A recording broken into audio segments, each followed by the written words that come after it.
RGHS घोटाला मामले में परियोजना निदेशक शिप्रा विक्रम को पदस्थापन की प्रतीक्षा में रखे जाने के कुछ दिनों के बाद ही अब शिक्षा विभाग ने भी कार्रवाई करते हुए 6 शिक्षकों को आरजीएचएस के दुरुपयोग के लिए निलंबित किया।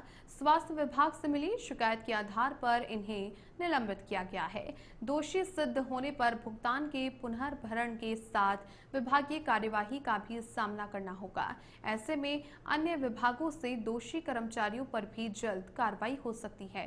पूरे मामले में एक बड़ा सवाल आरजीएचएस के तत्कालीन प्रशासन पर भी लगता है। वित्त विभाग की जांच में घोटाला उजागर होने से पूर्व आरजीएचएस के अधिकारी गड़बड़ियों से अनभिज्ञ बने रहे। गौरतलब है कि मुख्यमंत्री भजनलाल शर्मा की सरकार की भ्रष्टाचार को लेकर जीरो टॉलरेंस की नीति के चलते प्रदेश के वित्त विभाग ने आरजीएचएस परियोजना की जांच करके व्यापक अनियमितताएं उजागर की थी। तब से लगातार हो रही जांच में निजी अस्पतालों से लेकर सरकारी डॉक्टर और फार्मा स्टोर्स पर हेरफेर देखने को मिली थी। जांच में गड़बड़ी सामने आने पर सरकार के द्वारा आरजीएचएस सेवाओं को जून में ही मेडिकल विभाग के सुपुर्द कर दिया गया था। MD India health insurance company को भी ब्लैकलिस्ट कर दिया गया।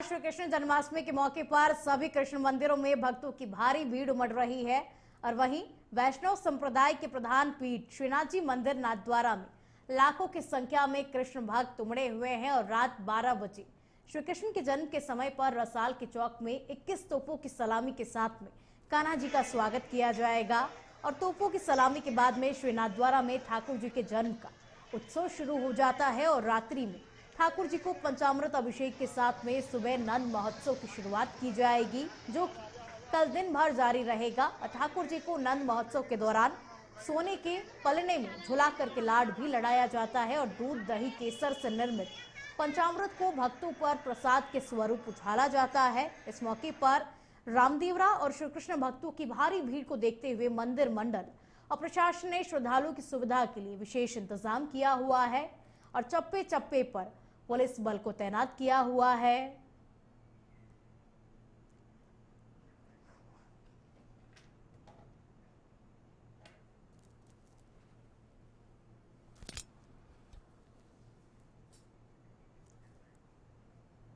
सीकर के श्री माधोपुर इलाके के मऊ डूंगरी क्षेत्र में हो रहे अवैध खनन और हैवी ब्लास्टिंग को लेकर के ग्रामीणों का आक्रोश फूट पड़ा। ग्रामीणों ने करीब 2 घंटे तक विरोध प्रदर्शन करके जमकर नारेबाजी की। प्रदर्शन उप सरपंच श्याम चौधरी के नेतृत्व में किया गया। ग्रामीणों का आरोप है कि पहाड़ी क्षेत्र में की जा रही हैवी ब्लास्टिंग के कारण आसपास बसे हुए मकानों की दीवारों और छतों में गहरी दरारें पड़ गई है। कई घरों की पट्टियां तक टूट चुकी हैं। विरोध जताते हुए ग्रामीणों ने मौके पर ब्लास्टिंग की सामग्री भी बाहर फेंक दी और काम रुकवा दिया। ग्रामीणों ने बताया कि पूर्व में भी इस मुद्दे पर समझौता हुआ था कि अब भारी ब्लास्टिंग नहीं होगी, लेकिन इसके बावजूद अवैध रूप से लगातार धमाकेदार ब्लास्टिंग की जा रही है। ग्रामीणों की मांग है कि तुरंत ही अवैध खनन और ब्लास्टिंग को रोका जाए और प्रभावित परिवारों को मुआवजा दिया जाए। अवैध खनन और ब्लास्टिंग को लेकर के ग्रामीण काफी नाराज हैं और इस ब्लास्टिंग को लेकर के विरोध उन्होंने किया। विरोध प्रदर्शन के साथ में नारेबाजी भी उन्होंने की और ऐसे में अवैध खनन और ब्लास्टिंग रोकने की मांग लगातार ग्रामीणों के द्वारा की जा रही है। उनका ये कहना है कि उनके ब्लास्टिंग एरिया के पास में बने हुए जहां पर मकान है वहां पर दरारें आ चुकी हैं और इससे काफी वो परेशान है। पहले भी इस अवैध खनन और साथ ही ब्लास्टिंग को लेकर शिकायतें की गई थी, लेकिन इस पर कोई एक्शन नहीं लिया गया। हालांकि अब ग्रामीणों ने कड़ा विरोध भी जाहिर किया।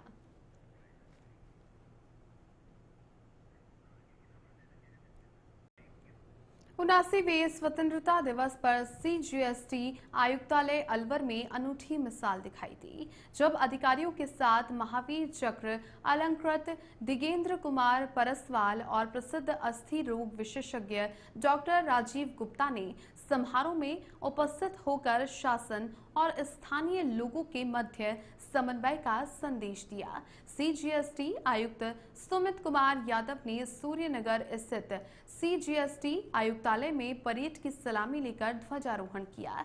वहीं महावीर चक्र दिगेंद्र कुमार ने जम्मू कश्मीर में आतंकवाद उन्मूलन, श्रीलंका शांति अभियान और कारगिल संघर्ष के अनुभव साझा करते हुए देश प्रेम की भावना को प्रबल किया।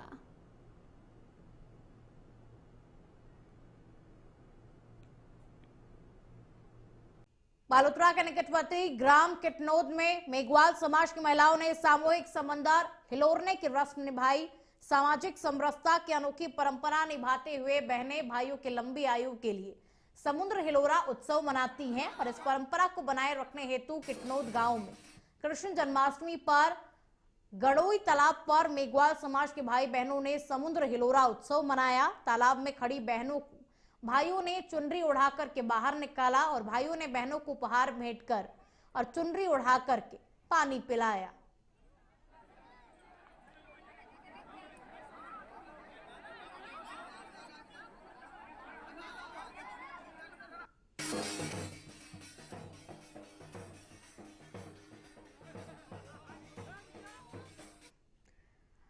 डूंगरपुर जिले के दौड़ा थाना क्षेत्र के फूटी तलाई फलोज में एक युवक ने पत्नी से कहा सुनी के बाद में आवेश में आकर के कुएं में छलांग लगा दी, जिससे कि उसकी डूबने की वजह से मौत हो गई। और जानकारी के मुताबिक युवक 10 साल से अपने ससुराल फूटी तलाई फलोज गांव में अपनी पत्नी और 3 बच्चों के साथ में रहता था और शुक्रवार को किसी बात को लेकर के दोनों में झगड़ा हो गया और उसने गुस्से में आकर के पास ही के खेत में स्थित एक कुएं में कूद करके जान दे दी। और फिलहाल पुलिस इस पूरे मामले को लेकर के जांच पड़ताल कर रही है।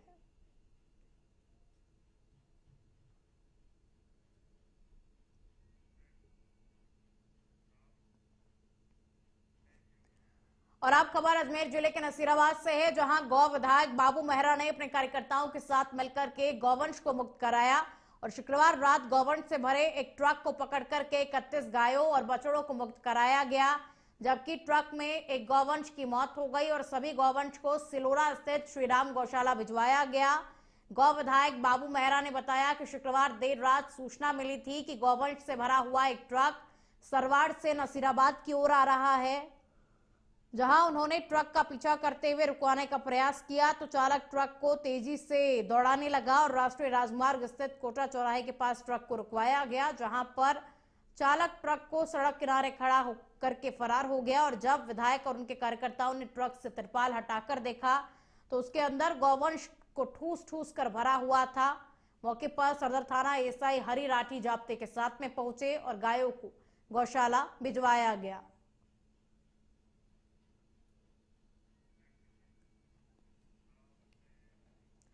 मसूदा नगर पालिका के स्थानीय राजकीय उप चिकित्सालय राम भरोसे चल रहा है। इन दिनों मौसम परिवर्तन के चलते रोजाना हजारों मरीज आ रहे हैं और वहीं एकमात्र डॉक्टर के भरोसे ये पूरा अस्पताल चल रहा है। मरीजों की शिकायत पर मीडिया कर्मी अस्पताल पहुंचे, जहां मरीजों ने कहा कि स्थानीय विधायक के होते हुए भी अस्पताल का ये हाल है। मरीजों को केवल नाम मात्र का इलाज कर रेफर कर दिया जाता है और वहीं मरीजों ने गलत दवा देने का भी आरोप लगाया। साथ ही कई दवाइयों की कमी भी देखने को मिली। मुख्य चिकित्सा अधिकारी से जब इस बारे में सवाल किया गया तो वो इसका संतोषजनक उत्तर नहीं दे पाए और उधर मीडिया कर्मियों के पहुंचने के बाद विधायक भी मौके पर पहुंचे और अस्पताल का जायजा लिया।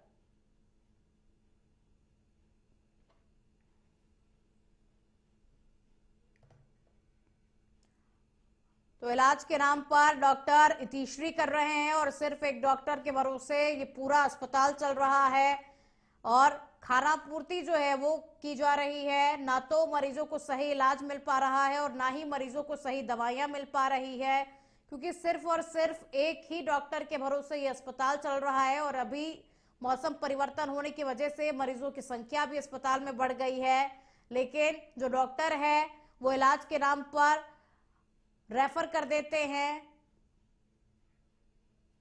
आज के चिकित्सालय राम भरोसे चल रहा है और इन दिनों मौसम परिवर्तन के चलते रोजाना हजारों मरीज आ रहे हैं और वहीं मात्र एक डॉक्टर के भरोसे पूरा अस्पताल चल रहा है। मरीजों की शिकायत पर मीडिया कर्मी अस्पताल पहुंचे, जहां मरीजों ने कहा कि स्थानीय विधायक होते हुए भी अस्पताल का ये हाल है और मरीजों को केवल नाम मात्र इलाज करके रेफर कर दिया जाता है और वहीं मरीजों ने गलत दवा देने का भी आरोप लगाया। साथ ही कई दवाइयों की कमी देखने को भी मिली। मुख्य चिकित्सा अधिकारी से जब इस बारे में सवाल किया गया तो इसका वो भी संतोषजनक उत्तर नहीं दे पाए और इधर मीडिया कर्मियों के पहुंचने के बाद भी विधायक मौके पर पहुंचे और अस्पताल का उन्होंने भी जायजा लिया। तो देखिए, सिर्फ एक डॉक्टर के भरोसे पूरा अस्पताल चल रहा है और इस अस्पताल परिसर में डॉक्टर जो है एक वो भी गलत दवाइयां दे रहा है। ग्रामीणों का यही आरोप है कि गलत दवाइयां मरीजों को दी जा रही है और ये पूरा राजकीय उप चिकित्सालय अस्पताल राम भरोसे चल रहा है।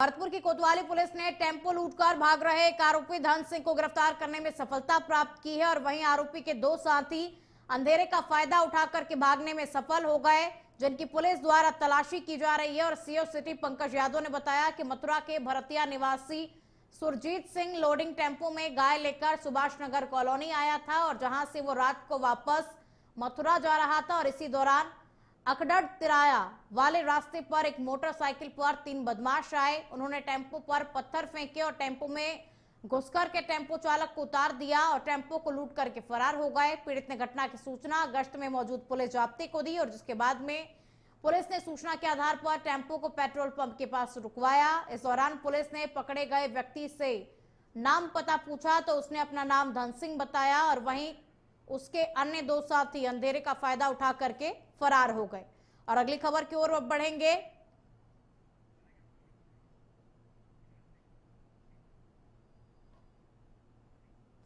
तो टेंपो लूट के बदमाश जो है फरार हो गए। आरोपी के दो साथी भी मौके से फरार हो गए। हालांकि पुलिस अब इस पूरे मामले को लेकर के जांच पड़ताल कर रही है। पुलिस अन्य आरोपियों की तलाश में फिलहाल जुटी हुई है। एक आरोपी पुलिस की गिरफ्त में है और सीओ सिटी पंकज यादव ने जानकारी साझा की। कोतवाली पुलिस को ये बड़ी सफलता हाथ लगी है।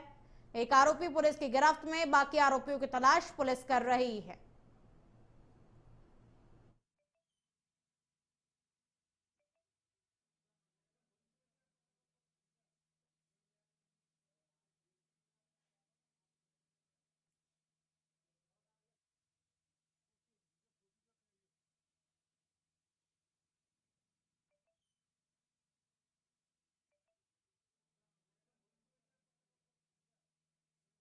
रात में जब नाकाबंदी कर रहे थे कोतवाली थाना क्षेत्र में, तब एक सूचना मिली कि 3 लड़कों ने जो मोटरसाइकिल पर थे उन्होंने एक टेंपो पर पथराव किया, पत्थर मारे और उसको रोका।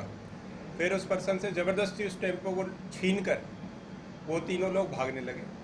उसने जैसे ही निकट चलती 112 की गाड़ी को तभी उसने देखा तो उसने उसको रुकवाया और अपनी सूचना दी। आगे 112 ने जो थाने की नाकाबंदी और एसएचओ साहब को स्वयं बताया, तो एसएचओ साहब ने भी आगे जो उसके हुलिया था टेंपो का उसके हिसाब से उसका पीछा किया। पीछा करते करते हमने ये टेंपो को रुकवाया। उसमें से 2 लोग तो उस वक्त फरार हो गए, लेकिन अंधेरे का फ़ायदा उठाकर। लेकिन एक अपराधी जिसका नाम धन सिंह पुत्र रामू सिंह है और जो अजाऊ कुम्हेर का रहने वाला है, डीग का। करौली जिले के बिजलपुर ग्राम पंचायत के बाढ़ धुलपाल में युवक का शव मिलने से सनसनी फैल गई। मृतक की पहचान 24 वर्षीय बलराम के रूप में हुई है और शव मिलने की सूचना पर मौके पर ग्रामीणों का तांता लगा। वहीं सूचना मिलते ही कुंडगांव थानाधिकारी चंचल शर्मा जाब्ते के साथ में मौके पर पहुंची और घायल को कुंडगांव राजकीय सामुदायिक स्वास्थ्य केंद्र लाया गया, जहां चिकित्सकों ने उसे मृत घोषित कर दिया। फिलहाल कुंडगांव थाना पुलिस मामले की गहनता के साथ में जांच पड़ताल कर रही है।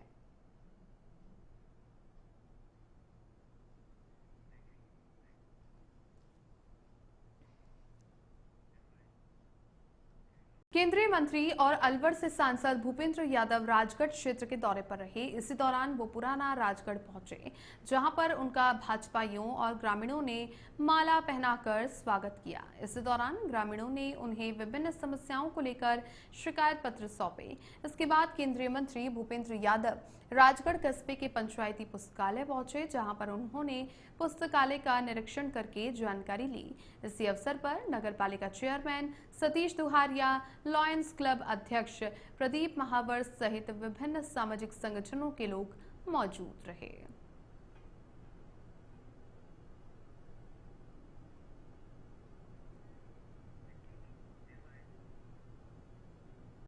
चूरू जिले में इस बार श्री कृष्ण जन्माष्टमी का पर्व 2 दिन तक मनाया जा रहा है। हालांकि राज्य सरकार ने आज जन्माष्टमी के उपलक्ष्य में अवकाश घोषित किया है, लेकिन जिले के कई मंदिरों में जन्मोत्सव समारोह 15 अगस्त को ही संपन्न हुआ और इसी क्रम में श्री राम मंदिर में श्री कृष्ण अवतार से जुड़ी विविध झांकियां भी सजाई गई, जिसमें श्रद्धालु ने बेहद ही भक्तिभाव के साथ में भाग लिया। और राजेश कुमार मंडावीवाला ने बताया कि रात्रि 12 बजे धूमधाम के साथ में श्री कृष्ण भगवान का जन्म मनाया जाएगा और इस दौरान बड़ी संख्या में श्रद्धालु भी मौजूद रहेंगे।